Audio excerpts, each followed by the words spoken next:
Susie here. Hope you're all doing okay, keeping safe, only going out when you need to, but making sure you get some exercise as well. So today I thought I would make some scones. Now, as I made some minestrone soup the other day and I have some to use up, I thought I would make some cheese scones to have with my soup instead of some bread. So I'm going to make the cheese scones and then I'm going to take Toby, my dog, out, and we're going to go down to the butcher's in town to get some beef for a recipe I'm going to do for dinner.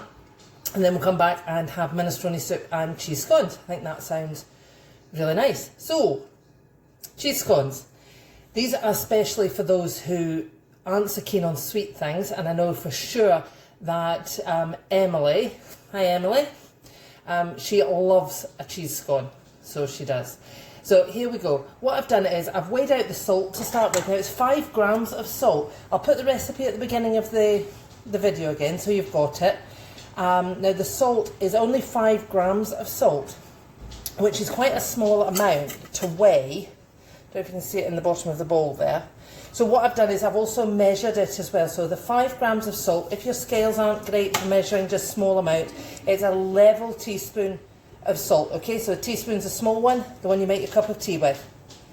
Okay, so we'll go with that. So we've got 5 grams of salt.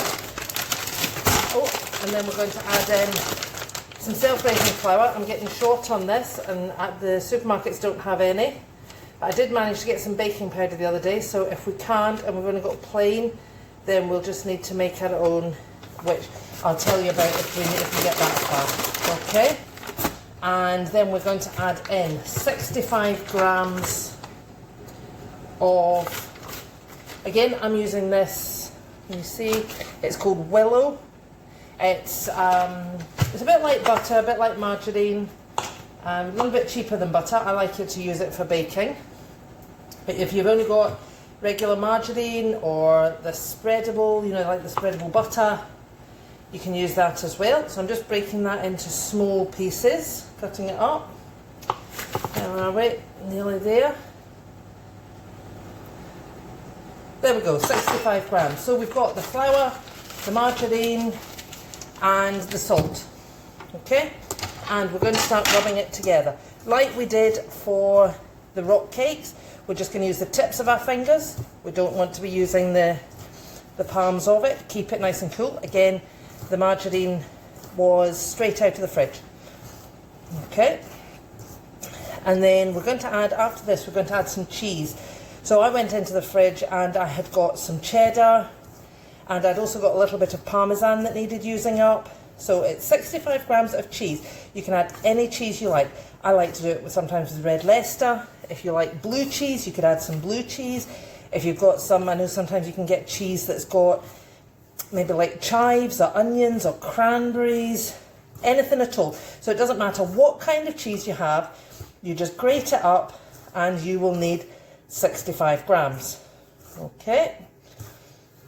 So, quick as that, nice and quickly, there we go, into breadcrumbs. Okay, job done. So into there, let me give my hands a quick wash.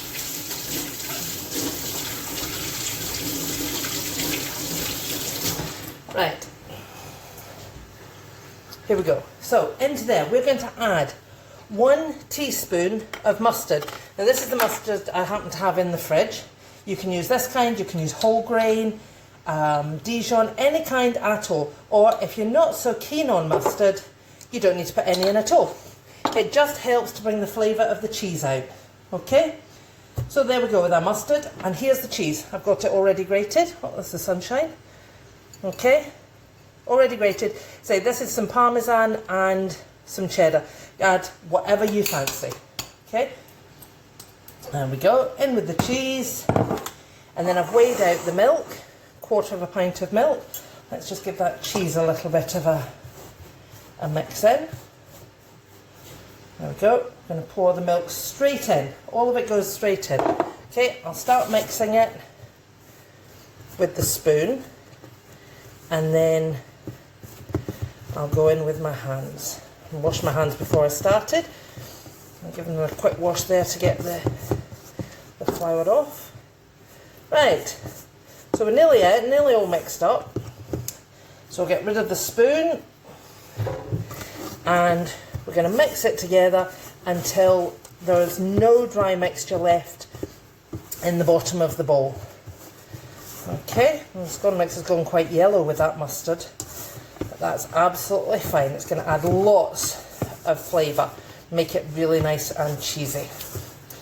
Okay, so you see, no dry mixture left in the bottom of the bowl, just some bits of dough. Okay, let's open up this bag of flour. Now we're only going to put a sprinkle of flour on the board. We don't want lots. Okay, just enough to stop the dough from sticking. There we go. And if you want to wash your hands at this point, you can. I'm just going to carry on. Okay, let's get rid of that. Right, so what we're going to do is we're just going to fold it in like that. So we're just folding it into the middle. Okay, and we're going to make it into a circle. Okay, pat it down. There we go, you can see the shape, into a circle. Turn it over. Okay, now I'm not going to use a rolling pin today. I am going to just press it out. Now we want it to be pressed out to, let's say, what's that, about an inch thick. So what's that in new money? 2.5 centimetres. Okay, or 1 inch. Okay, I'm going to pat it down. I'm just going to get the knife. Hopefully you can see what I'm doing. And what I'm going to do is I'm going to cut it, and I'm going to cut it all the way through. Okay, so we can cut it, split it. I'm going to cut it again like this, and like that. So we've got it into 4. Okay, so we didn't need a rolling pin, we didn't need a cutter, and we just, oh, I think I'll get a bigger tray than that. It's not quite big enough.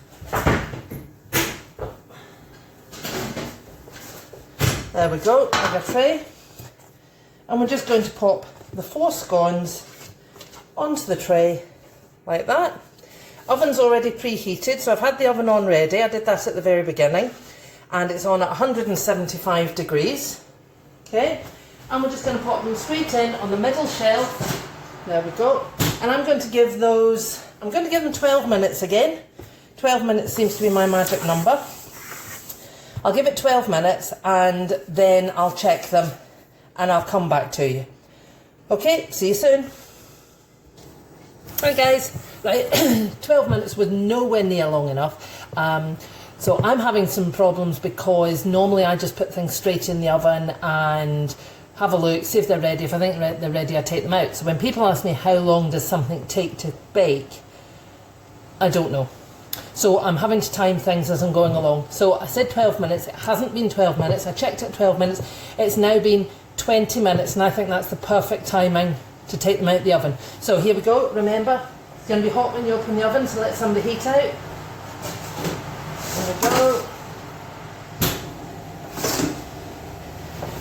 There we go. How about that? Okay, they're nice and brown on the bottom. Oh, a bit hot. Ow. There we go. And they look and smell delicious. Now if you wanted to add anything into them, if you wanted to add some herbs or some garlic or anything like that, you can. Okay, I've just done these with the cheddar and a little bit of parmesan that I had left. So again, use any kind of cheese you like. Okay, so I'm going to leave those sitting. I'm not going to bother putting them onto the cooling rack. They'll be fine the way they are. Okay, and I'm going to off and walk my dog and come back and have my cheesy scones with the minestrone soup I made. So have a good day guys. Bye.